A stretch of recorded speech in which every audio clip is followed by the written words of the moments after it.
네, 이제 이틀 뒤면 대한민국을 이끌 새로운 대통령을 뽑아야 하는 날이 다가옵니다. 최순실 국정농단 사태에 이은 대통령의 탄핵, 국론 분열, 그리고 급박하게 돌아가는 한반도 주변 정세 등 우리나라는 그야말로 안팎으로 위기의 상황입니다. 하지만 이번 선거에서도 상대방 후보에 대한 헐뜯기와 네거티브 선거전이 과열되면서 국가 위기 관리에 대한 해법 제시는 뒷전으로 밀리고 있습니다.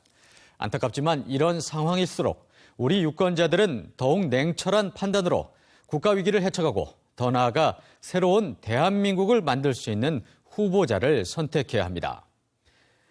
지난해 12월 국회에서 대통령 탄핵 소추가 가결되면서 우리나라는 반년 가까이 대통령 부재 상황이 이어지고 있습니다. 그 사이 특히 한반도 주변 정세가 요동치고 있습니다.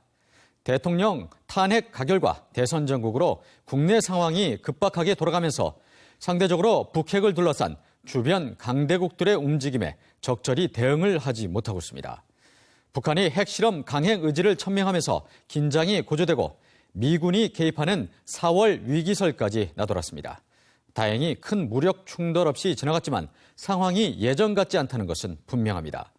중국은 유사시를 대비해 북한 국경 주변에 대규모 병력을 배치하고 미국은 항공모함을 동해에 진입시키는 한편 태평양에서는 이달 미국을 비롯해 일본, 영국, 프랑스가 참여하는 대규모 합동훈련이 열립니다. 더욱 큰 문제는 지난달 미국의 트럼프 정권이 시리아에 대한 폭격을 감행하면서 대외 강경한 국제정세 개입을 시사하고 있다는 점입니다.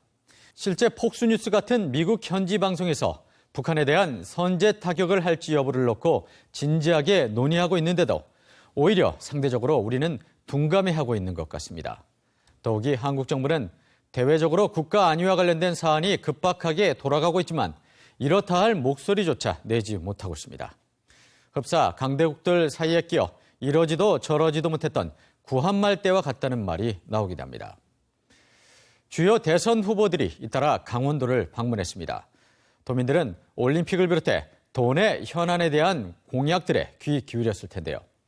강원 발전을 위한 정책들도 물론 중요한데 더 나아가 국내외적으로 불거진 국가 위기를 어떻게 헤쳐나가고 새로운 대한민국을 건설할 수 있는지에 대해 엄중하게 따져봐야 할 것입니다. 우리 유권자들은 모레 있을 투표에 한 표를 행사해 선거에 참여하는 것부터가 국가의 위기 극복에 일조하는 것이라는 것도 잊지 말아야겠습니다. 지원 논평이었습니다.